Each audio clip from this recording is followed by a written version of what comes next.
Southern Kentucky. This is WYMT Mountain News First at 4. Good afternoon, I'm Steve Hensley. First at 4, a weekend shooting leaves a woman dead and a man injured in Southern Kentucky. It happened Sunday afternoon at a home in the Eubank community of northern Pulaski County. WYMT's Phil Pendleton spoke to stunned neighbors about what police are calling a domestic argument turned violent. The 911 call that came in was simply of someone needing help here on Old Cuba Road, which is very close to the Lincoln-Pulaski County line in the community of Eubank. And when the EMS personnel got here, they found two people that had been shot. People say that it's unusual to see a large police presence or a big crime scene in the quiet area of Old Cuba Road, but that's exactly what happened just after 4 o'clock on Sunday. The beautiful afternoon fall day took a terrible turn as police say a call of someone in respiratory distress ended with the discovery of a woman who had been shot and killed and a man with a life-threatening gunshot wound.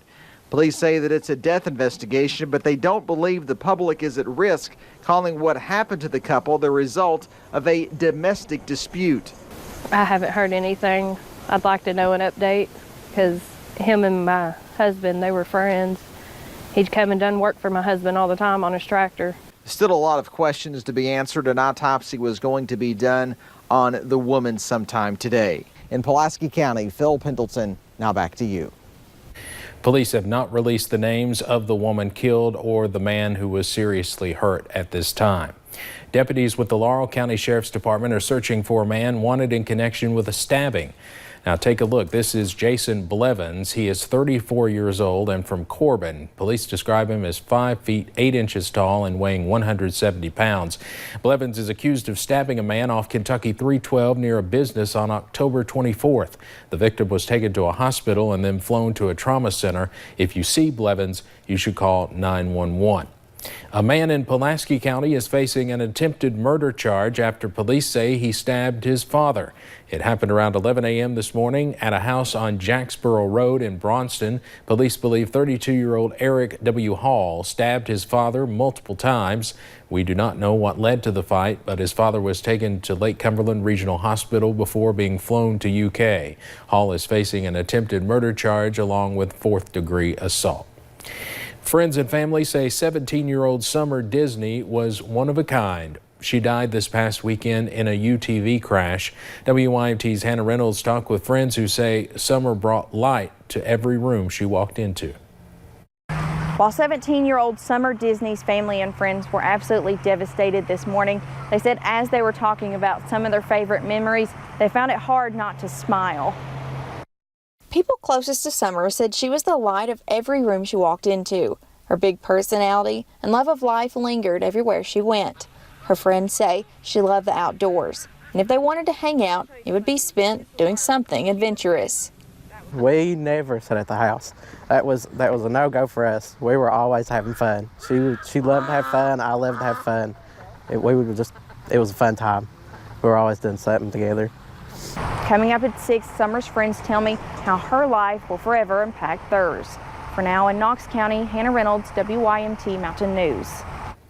Now, 24-year-old Jordan Obenauer of London is charged with murder in connection with Disney's death. Police say he admitted to drinking prior to that UTV crash. He appeared in court earlier today. We'll have more on this coming up at 6.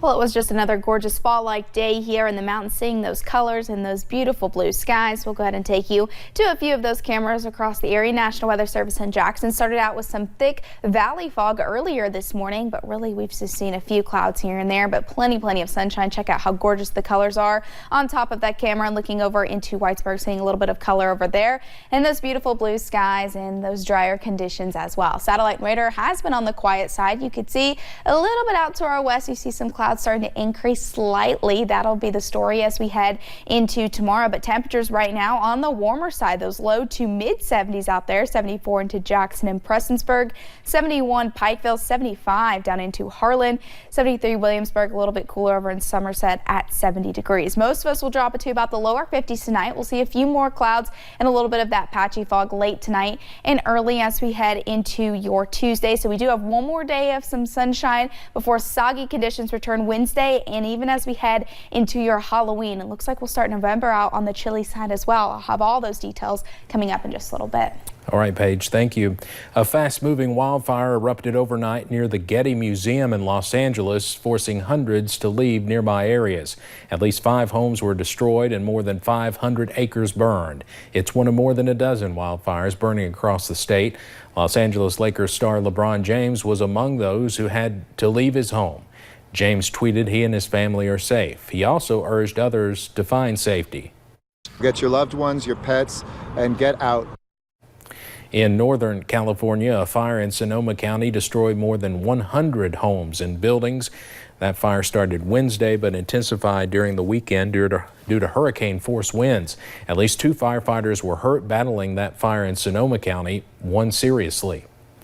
Vice President Mike Pence will be making a stop in London this Friday, November 1st. The Vice President is joining Governor Matt Bevin and Congressman Hal Rogers for the 5th District Rally and Fish Fry. The event begins at 3:30 in the afternoon at the Laurel London Optimist Club.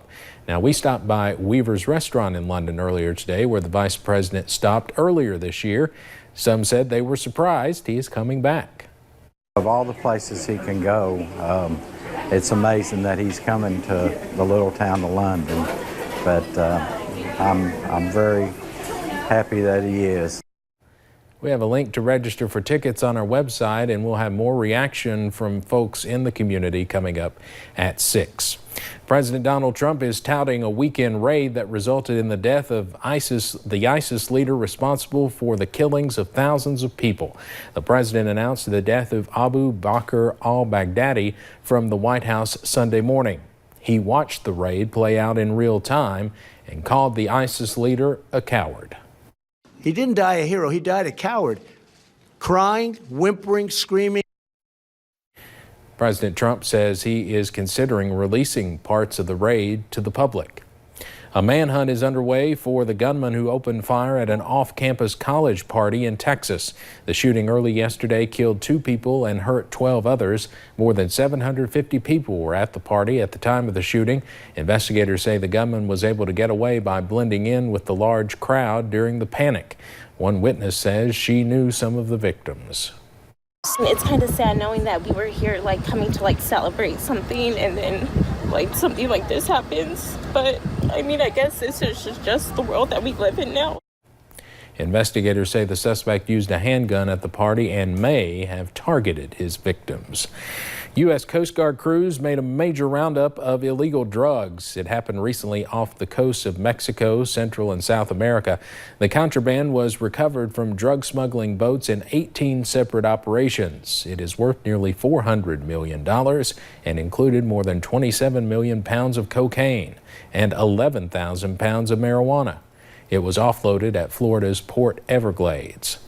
A truck driver appeared before a British judge today on charges related to dozens of bodies found in the container he was hauling. Prosecutors say 25-year-old Mo Robinson is part of a global trafficking ring that brings large numbers of illegal immigrants into the United Kingdom. Robinson, who is from Northern Ireland, is charged with 39 counts of manslaughter, conspiracy to traffic people, and money laundering. The driver is just the smallest fish here. You know, we have to understand that human smuggling and trafficking, these are global, international, and transnational networks. Police believe the victims were Chinese and Vietnamese citizens, though few were traveling with identification. Investigators are relying on fingerprints, DNA, and family members to identify the dead. Let's head over to Wall Street now this Monday afternoon. The Dow closes up today more than 132 points.